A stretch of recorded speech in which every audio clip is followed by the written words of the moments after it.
तो चलिए भक्तों, हम शुरू करते हैं सत्यनारायण की कथा।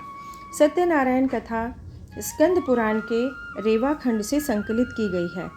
सत्य को नारायण विष्णु के रूप में पूजा ही सत्यनारायण की पूजा है। इसका दूसरा अर्थ यह है कि संसार में एकमात्र नारायण ही सत्य है, बाकी सब माया है। अब कथा प्रारंभ करते हैं।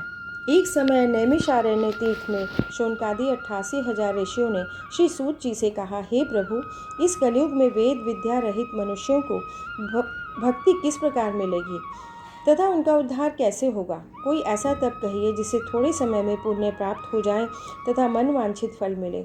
ऐसी कथा सुनने की हमारी इच्छा है। आप सबने प्राणियों के हित की बात पूछी है, सूत जी बोले। अब मैं इस श्रेष्ठ व्रत कथा को आप लोगों से कहूँगा। एक समय योगी राज नारद जी दूसरों के हित की इच्छा से अनेक लोकों में घूमते हुए मृत्यु लोक में आ पहुँचे।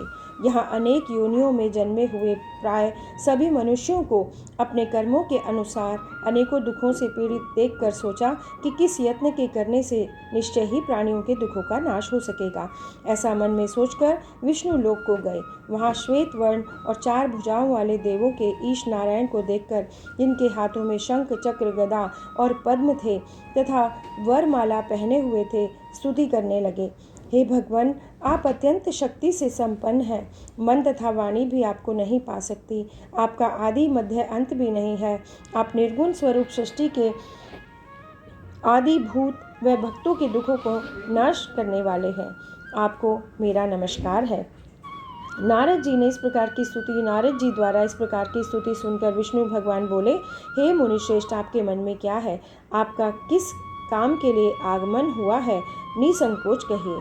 तब नारद मुनि बोले, मृत्युलोक में सब मनुष्य जो अनेक योनियों में पैदा हुए हैं, अपने अपने कर्मों के द्वारा दुखों से दुखी हो रहे हैं। हे नाथ, यदि आप मुझ पर दया करें तो बताएं, मनुष्यों के सब दुख थोड़े प्रयत्न से कैसे दूर होंगे?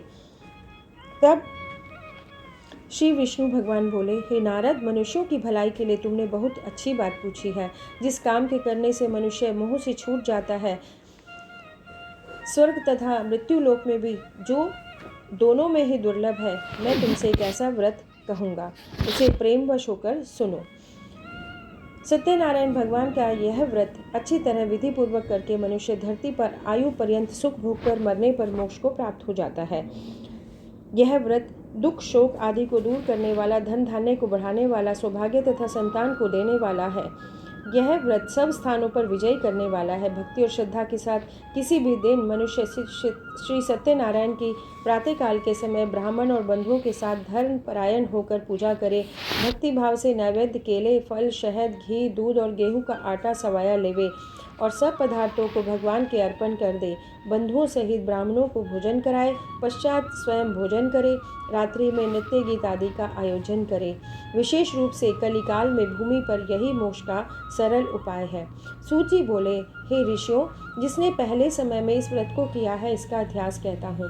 सुंदर काशीपुर नगरी में एक अत्यंत निर्धन ब्राह्मण था। वह भूख और प्यास से बेचैन हुआ नित्य पृथ्वी पर घूमता था। ब्राह्मणों से प्रेम करने वाले भगवान ने ब्राह्मण को दुखी देखकर बूढ़े ब्राह्मण का रूप धर उसके पास जा आदर के साथ पूछा, हे विप्र, तुम नित्य दुखी हुए पृथ्वी पर क्यों घूमते हो? हे ब्राह्मण, यह सब मुझसे कहो, मैं सुनना चाहता हूँ।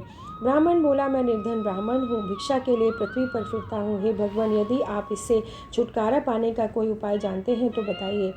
वृद्ध ब्राह्मण बोला, हे विप्र, सत्यनारायण भगवान वनवांछित फल देने वाले हैं, इसलिए तुम उनका पूजन करो, जिसके करने से मनुष्य सब दुखों से मुक्त हो जाता है। ब्राह्मण को व्रत का सारा विधान बतलाकर बूढ़े ब्राह्मण का रूप धारण करने वाले सत्यनारायण भगवान अंतर ध्यान हो गए। सवेरे उठ सत्यनारायण के व्रत का निश्चय कर वह वृद्ध भिक्षा लेने चला। उस दिन उसको भिक्षा में बहुत सा धन मिला। बंधु बांधवों के साथ उसने भगवान का व्रत किया। इसके करने से ब्राह्मण सब दुखों से छूटकर अनेक प्रकार की संपत्तियों से युक्त हुआ। ऋषि बोले, हे मुनीश्वर, संसार में इस ब्राह्मण से सुनकर किस किसने इस व्रत को किया, यह हम सुनना चाहते हैं। जिसने इस व्रत को किया है, अब वह सुनो। एक समय वह ब्राह्मण धन और ऐश्वर्य के अनुसार बंधु बांधवों के साथ व्रत करने को तैयार हुआ। उसी समय एक लकड़ी बेचने वाला बूढ़ा आदमी आया। और बाहर लकड़ियों को रखकर ब्राह्मण के मकान में गया। प्यास से दुखी लकड़हारा उनको व्रत करते देखकर ब्राह्मण को नमस्कार करने लगा और पूछने लगा, यह आप क्या कर रहे हैं? ब्राह्मण ने कहा, सब मनोकामनाओं को पूरा करने वाला यह सत्यनारायण व्रत को कहा। लकड़हारा उस दिन बहुत प्रसन्न हुआ और चरणामृत ले प्रसाद खाने के बाद अपने घर को गया। अगले दिन लकड़हारे ने मन में संकल्प किया और वह बाजार में लकड़ियां बेचने के लिए गया। उस दिन उसे लकड़ियों का दाम पहले दिनों से चौगुना मिला। तब वह लकड़हारा दाम ले अति प्रसन्न होकर शक्कर, घी, दूध, दही और गेहूं का चूर्ण इत्यादि बनाकर सामग्रियों के साथ अपने घर जाकर बंधु बांधवों के सहित सत्यनारायण का व्रत करने लगा और सब सुख भोग कर बैकुंठ को चला गया। तीसरा अध्याय। सूत जी बोले, हे श्रेष्ठ ऋषियों, अब आगे की कथा कहता हूँ, उसे सुनो। एक उल्कामुख नाम का बुद्धिमान राजा था। वह सत्यवक्ता और जितेंद्रिय था। प्रतिदिन देव स्थानों पर जाता था, गरीबों को धन देकर कष्ट दूर करता था। उनकी पत्नी कमल के समान मुख वाली और सती साध्वी थी। पुत्र प्राप्ति के लिए भद्रशिला के तट पर दोनों ने सत्यनारायण भगवान का व्रत किया। उस समय वहाँ एक साधु नामक वैश्य आया। व्यापार के लिए बहुत सा धन था। वह नाव किनारे पर ठहराकर राजा के पास गया और पूछने लगा कि आप किसकी पूजा कर रहे हैं? यह मेरी सुनने की बहुत इच्छा है। राजा बोला, मैं अपने बांधवों के साथ महाशक्तिवान सत्यनारायण भगवान का व्रत पूजन कर रहा हूँ। राजा के वचन सुनकर साधु आदर से बोला, हे राजन, मुझसे इन सब का विधान कहो। मैं भी उनके कथन अनुसार इस व्रत को करूँगा। मेरी भी कोई संतान नहीं है। राजा ने सब विधान उस व्यापारी को अच्छी तरह से समझा दिया। साधु ने अपनी स्त्री को संतान देने वाले इस व्रत को सुनाया और प्रण किया कि जब मेरे संतान होगी तो मैं इस व्रत को करूँगा। साधु ने ऐसे वचन, अपनी स्त्री को संतान होगी तब मैं इस व्रत को करूँगा, कहकर अपनी स्त्री लीलावती से कहे। एक दिन उसकी स्त्री लीलावती पति के साथ आनंदित हो, सांसारिक धर्म में प्रवृत्त हो सत्यनारायण भगवान की कृपा से गर्भवती हो गई और 10वें महीने में उसके एक सुंदर कन्या का जन्म हुआ। दिनों दिन वह इस प्रकार बढ़ने लगी जैसे शुक्ल पक्ष का चंद्रमा बढ़ता है। कन्या का नाम कलावती रखा गया। तब लीलावती ने मीठे शब्दों में अपने पति से कहा कि जो आपने संकल्प किया था, भगवान का व्रत करूंगा, अब आप उसे करिए। साधु बोला, हे प्रिय, इसके विवाह पर करूंगा। और इस प्रकार अपनी पत्नी को आश्वासन दे वह नगर को गया। कलावती पितृगृह में वृद्धि को प्राप्त हो गई। साधु ने जब नगर में सखियों के साथ अपनी पुत्री को देखा, तुरंत दूत बुलाकर कहा, इस पुत्री के वास्ते सुयोग्य वर देख कर लाओ। साधु की आज्ञा पाकर दूत कंचन नगर पहुंचा और बड़ी खोज देखभाल करने के बाद एक सुयोग्य वणिक पुत्र को ले आया। उस सुयोग्य लड़के को देखकर साधु ने अपने बंधु बांधवों सहित प्रसन्न चित्त होकर विवाह कर दिया। किंतु दुर्भाग्य से विवाह के समय भी उस व्रत को करना भूल गया। तब श्री सत्यनारायण भगवान क्रोधित हुए और साधु को शाप दिया, तुम्हें दारुण दुख होगा।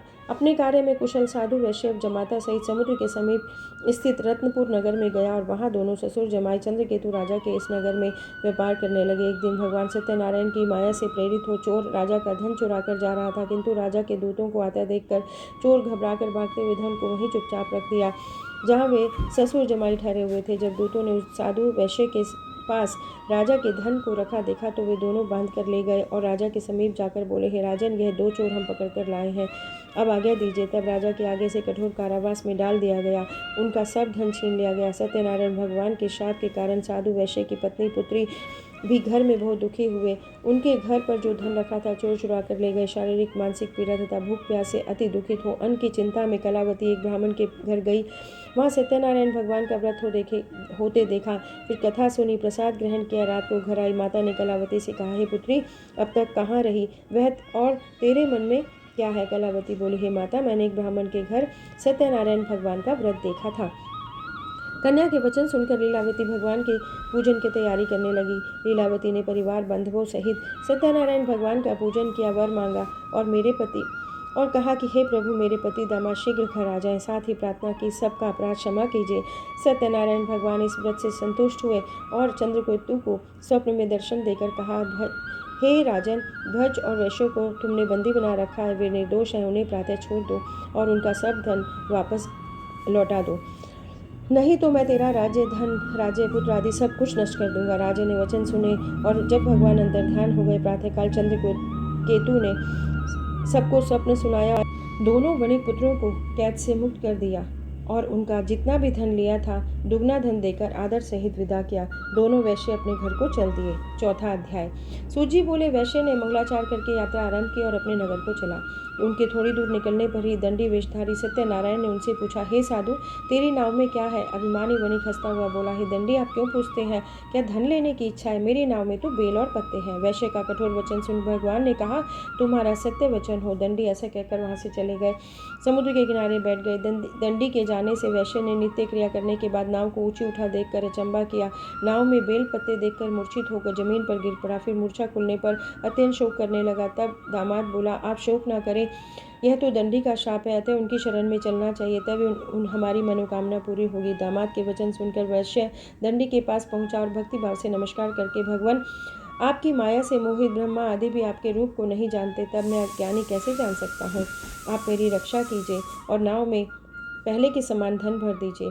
उनके भक्ति युक्त वचन सुनकर भगवान प्रसन्न हो इच्छा अनुसार वर देकर अंतर्ध्यान हो गए। तब उन्होंने नाव मराकर देखा, नाव धन से परिपूर्ण है। फिर भगवान सत्यनारायण का पूजन कर साथियों सहित अपने नगर को चला गया। जब अपने नगर के निकट पहुंचा, दूत को घर भेजा। दूत ने साधु के घर जा उसकी स्त्री को नमस्कार कर कहा, साधु दामाद सहित नगर के समीप आ गए हैं। ऐसा वचन सुन साधु की स्त्री ने बड़े हर्ष के साथ सत्यदेव का पूजन कर पुत्री से कहा, मैं पति के दर्शन को जाती हूँ, तो कार्य पूर्ण करके जल्दी से आना। परंतु कलावती माता के वचन को अनसुनाकर प्रसाद को छोड़कर चली गई। प्रसाद की अवज्ञा कर सत्यदेव रुष्ट हो गए, पति को नाव सहित पानी में डुबा दिया। कलावती अपने पति को न देखकर रोती हुई जमीन पर गिर पड़ी। इस तरह नौका को डूबा हुआ कन्या को रोता हुआ देख साधु दुखी हो गया। हे प्रभु, मुझसे मेरे परिवार से क्या भूल हो गई है, उसे क्षमा करो। उसके दीन वचन सुनकर सत्यदेव भगवान प्रसन्न हो गए और आकाशवाणी हुई, हे साधु, तेरी कन्या मेरे प्रसाद को छोड़कर आई है, इसलिए इसका पति अदृश्य हुआ। यदि वह घर जाकर प्रसाद खाकर लौटे तो इसे पति अवश्य मिलेगा। ऐसी आकाशवाणी सुनकर कलावती ने घर जाकर प्रसाद खाया और फिर आकर पति के दर्शन के तत्पश्चात साधु ने बंधु बांधवों सहित भगवान सत्यदेव का पूजन विधि विधान से पूजन किया। उस दिन से यह प्रत्येक पूर्णिमा को सत्यनारायण भगवान का पूजन करने लगा। फिर इस लोक का सुख भोगकर अंत में स्वर्गलोक को चला गया। श्री सूत जी बोले, हे ऋषियों, मैं एक और कथा कहता हूँ, सुनो। प्रजापालन में तुंगवज नाम का एक राजा था। उसने भी भगवान का प्रसाद त्याग कर बहुत दुख पाया। एक समय वन में जाकर वन पशुओं को मारकर बड़ के पेड़ के नीचे आया। वहाँ उसने ग्वालों को भक्ति भाव से बांधवों सहित सत्यनारायण जी का पूजन करते देखा। अभिमान वश होकर वहाँ नहीं गया और नमस्कार भी नहीं किया। जब ग्वालों ने भगवान का प्रसाद सामने रखा नहीं, उसको त्याग कर वह सुंदर नगरी को चला गया। वहाँ उसने अपने सब चीज़ों को नष्ट होते हुए पाया। तब वह उसी स्थान पर ग्वालों के समीप गया और विधि पूर्वक पूजा करके प्रसाद को खाया। जो मनुष्य इस परम दुर्लभ व्रत को करेगा, भगवान की कृपा से धन धान्य की प्राप्ति होगी। निर्धन धनी और बंदी बंधन मुक्त होकर निर्भय हो जाएगा। जिन्होंने पहले इस व्रत को किया, अब उनके जन्म की कथा बताता हूँ। व्रत शतानंद ब्राह्मण ने सुदामा का जन्म लेकर मोक्ष को प्राप्त किया। उल्कामुख नाम का राजा दशरथ होकर वैकुंठ को प्राप्त हुआ। साधु नाम के वैश्य ने मोरध्वज बनकर अपने पुत्र को आरे से चीरकर मोक्ष को प्राप्त किया। महाराज तुंगध्वज शंभु मनु हुए। उन्होंने बहुत से लोगों को भगवान की भक्ति में लीन कर स्वयं मोक्ष प्राप्त किया। लखड़हारा भील अपने जन्म में गुह नामक निषाद हुआ, जिसने राम के चरणों की सेवा कर मोक्ष को प्राप्त किया। यह थी सत्यनारायण व्रत की कथा। जो कोई भी इस व्रत को प्रेम से करेगा, उसे उसकी मनोकामना भगवान पूर्ण करेंगे। जय श्री सत्यनारायण। व्रत कथा जय श्री सत्यनारायण व्रत कथा